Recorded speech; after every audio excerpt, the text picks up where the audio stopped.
இன்றைய தினம் கடகராசி என்பவர்களுக்கு அரசு வழி காரியங்களில் இன்று நல்ல அனுகூலம் உண்டு. மின்னணு கருவிகளில் சிறு சிறு பழுதுகள் ஏற்பட வாய்ப்புண்டுங்க. சில அரசியல் பிரமுகர்களின் தொடர்பு இன்றைய தினம் கிடைக்கும். உங்கள் கண்களில் மட்டும் சின்ன சின்ன பிரச்சனைகள் வர வாய்ப்புண்டு. நீண்ட தூர பயணங்கள்லாம் இன்னைக்கு நீங்கள் மேற்கொள்ளலாம், அது சிறப்பாக கைகூடும்.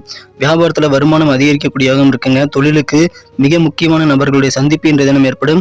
ஏற்கனவே தள்ளி போன ஒப்பந்தங்கள் இப்பொழுது சாதகமாக மாறக்கூடிய யோகம் வியாபாரத்தில் இருக்கு. அலுவலக பணிகளில் உங்கள் மீதான விமர்சன பேச்சுக்கள் அவ்வப்போது தோன்றினாலும் அது மறைந்துவிடும். அது குறித்து கவலைப்பட ஏதுமில்லை. குடும்ப வாழ்க்கையில உங்களுக்கு சில சொத்து பிரச்சனைகள் இருந்து வந்திருந்தா அதெல்லாம் இன்னைக்கு நல்ல முடிவுக்கு வரக்கூடிய அதிர்ஷ்டம் உண்டு. முக்கிய உறவுகள் என்னென்ன இருக்கோ அந்த எல்லா உறவுகளுக்கும் நீங்க கொஞ்சம் நேரத்தை ஸ்பெண்ட் பண்றது ரொம்ப முக்கியங்க. இந்த தினம் காதல் வாழ்க்கையில அமைதியான ஒரு தூய்மையான காதலை நீங்க பியூரான ஒரு லவ் என்ஜாய் பண்ணக்கூடிய நேரம் இது, பயன்படுத்திக் கொள்ளுங்கள். புனர்பூசம் நட்சத்திரத்தில் பிறந்த கடகராசி நண்பர்களுக்கு இன்றைய தினம் உங்களது சகோதரர் மூலமாக ஆதாயம் உண்டு.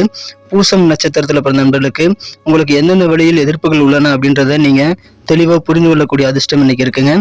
ஆயில்யம் நட்சத்திரத்தில் பிறந்த நண்பர்களுக்கு அலுவலக பணிகளை மன திருப்தியுடன் செய்ய முடிக்கக்கூடிய யோகம் இன்றைய தினம் சூப்பராக இருக்கிறது. நண்பர்களே, அனைத்து 12 ராசிகளுக்கு உண்டான சேனல் லிங்க் கீழே டிஸ்கிரிப்ஷன் பதிவில் இருக்குங்க, அதை நீங்க செக் பண்ணி பாருங்க. இன்றைய தினத்திற்கான அதிர்ஷ்ட நிறம் லைட் கிரே, அதிர்ஷ்ட எண் 6,